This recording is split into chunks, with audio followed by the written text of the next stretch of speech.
All right, Rick. So I did want to, I guess, go from a good sentiment on anti-Second Amendment legislation to, I guess, a negative one. This is a bill that passed last year in the 2022 session.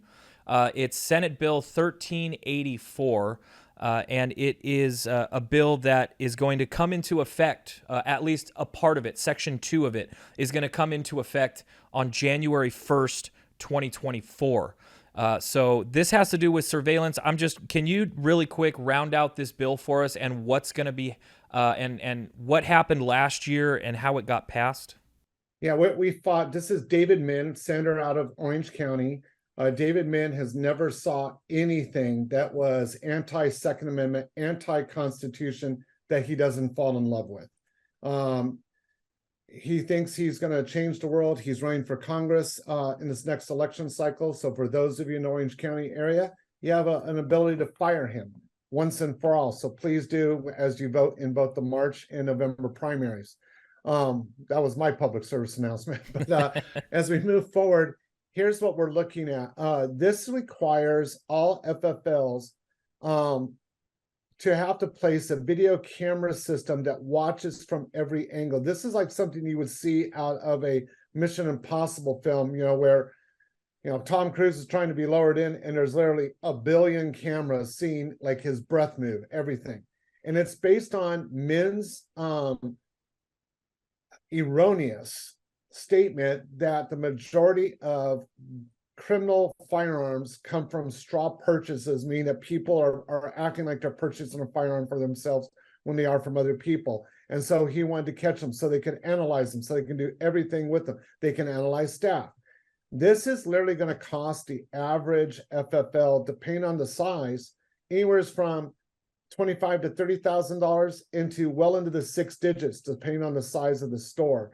And I know you're going to break it down into some of the parts of this, but there are also jurisdictions that want that fed automatically to a dispatch, and some FFLs to possibly have to pay off of this. So this is a bill that's being networked as it's now a law, not just by Min's office and the legislature and the AG's office, but also by outside groups that are continuing to go on the local political action level, as you know, Kevin, and trying to make it even more erroneous than it is. And at the end of the day, here's what's funny. No one's really watching these videos.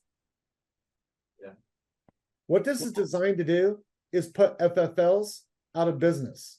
Well, yeah. So actually, let's break that down because, and I'm going to ask at the end of the video, guys. We're looking for solutions, and leave us some solutions that you might see in the comments, because this is something that has already passed. It is something that businesses are going to have to take on if they haven't already. But Jacob, if you could pull up the actual text from the bill. And it reads something like this.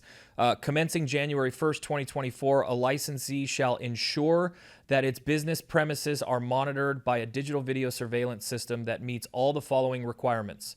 1, the system has to clearly record images. 2, each camera needs to be permanently mounted in a fixed location. And 3, here's where you get into the really kind of nasty stuff. The areas recorded shall include the following: interior views of all the entries and exits of the premises, all areas where firearms are displayed, all points of sales sufficient to identify the parties involved in the transaction.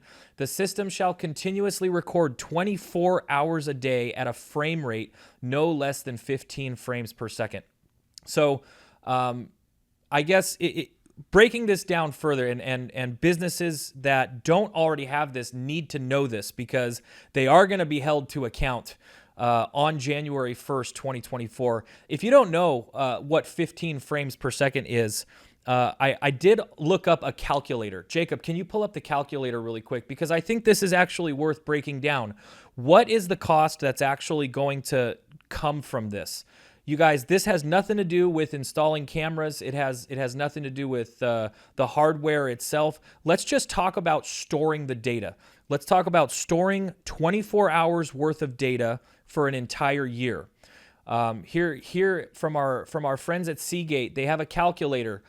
So if you had 6 cameras, which most stores would probably need more than 6, at frame rates per second of 15 for 24 hours a day, for a 30-day period, you're looking at 26.73 terabytes. That's at a low quality resolution, by the way. All right, so let's apply that to what it would cost for an entire year based on that calculator. So you've got 1 month of storage for 6 cameras that would require 25 terabytes of storage.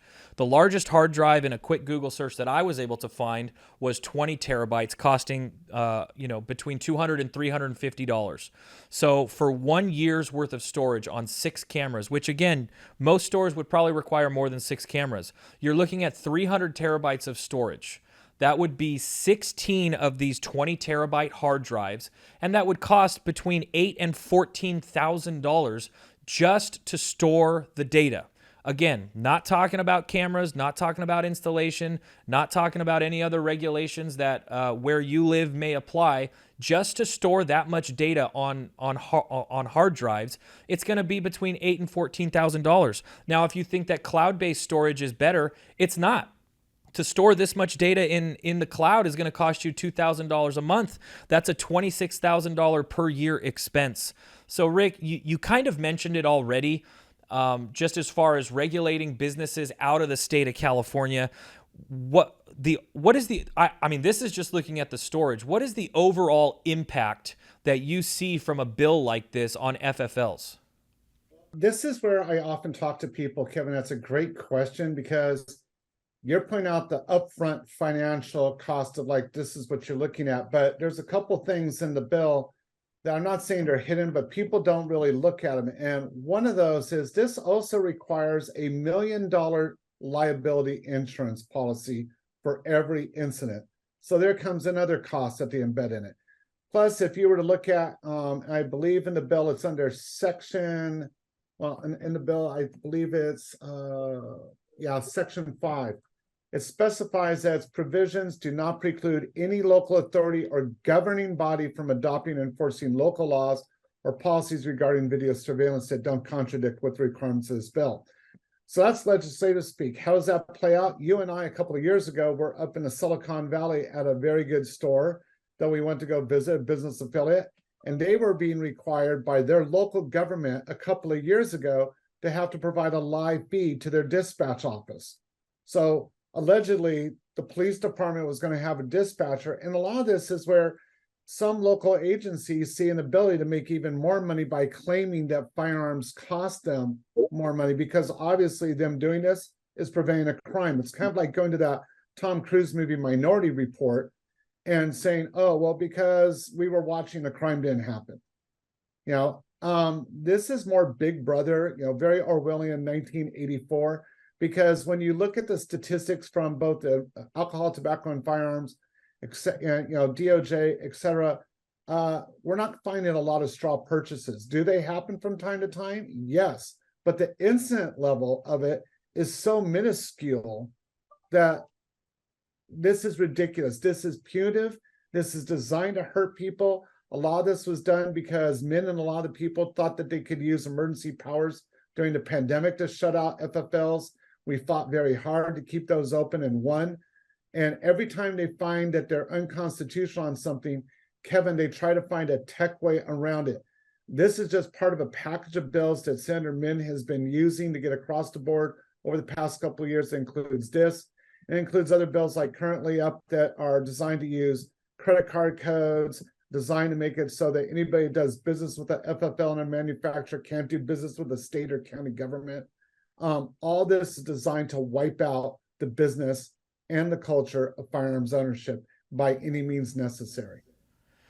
Well, yeah, and it really just makes me think, as these senators and assemblymen sit in their offices, they are not held to account for these bills. The only time that they are held to account is during the elections. So, this bill has already passed. I guarantee you the FFLs will be held to account on January 1st, 2024. We need to make sure that coming up in 2024, these legislators are held to account, because they are costing people money that they shouldn't have to pay. And ultimately, we all know where it ends. It ends with people leaving the state of California, not just in regulations for FFLs, but businesses all over the state. California seems to be incredibly overregulated, which which is why we continue to see people leave. But let me tell you, we don't want you to leave. We don't want FFLs to leave, which is why we're looking for solutions. And we are reaching out to businesses. We have one already. It's Jacob, if you can put a link down in the description below. Perimeter Protection USA has already come out and said, hey, for CRPA affiliated businesses, I'm going to offer you a discount. They are a surveillance company. They do everything to meet the requirements of this bill. And if you know any businesses that might be willing to offer a discount for our FFLs, please leave it in the comment section. We are looking to reach out to surveillance companies to lower these costs for FFLs as much as humanly possible. And also keep in mind, when you go into your local FFL, make sure and ask them, do you know about Senate Bill 1384 and are you in compliance? Because on January 1st, 2024, it's coming into effect. We want to make sure that every FFL out there knows about this bill so that they don't get dinged. Rick, any final thoughts? Yeah, one of them that I think we need to make clear to all the FFLs out there and all the customers of FFLs is this bill irks me to no end from the standpoint of the Department of Justice when it gets a bad name, and rightfully so from a lot of people, but there's some good men and women that work in the ranks. And you know what they're telling me, the problem is they're going to be forced to go to FFLs, as you stated just now. But what they're not being forced to do is go after the tens of thousands of people on the armed prohibited persons system that have illegal firearms. We know where they're at. We know they're in violation of the law. We know they need to go to jail. The legislature has been told this on numerous bills repeatedly by members of both political parties throughout this session.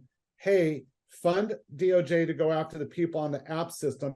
Quit going after innocent people. And yet, bills like this last year and several bills this year continue to target the law-abiding citizens and the law-abiding business owners. Well, it certainly helps in understanding that this is an agenda that continues to get pushed forward, and it has nothing to do with the safety of Californians. Rick, I want to thank you very much for coming on and helping us navigate this legislation a little bit. Thank you very much.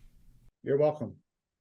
And once again, please be sure to like, share, and subscribe to these videos. If you like this content, let's get it out to as many people as we possibly can. It really helps with the algorithms so that people can be informed, especially coming up to the 2024 elections, where we can make the Second Amendment a priority for people when they go to that ballot box. Thanks again, guys, and we'll see you on the next one.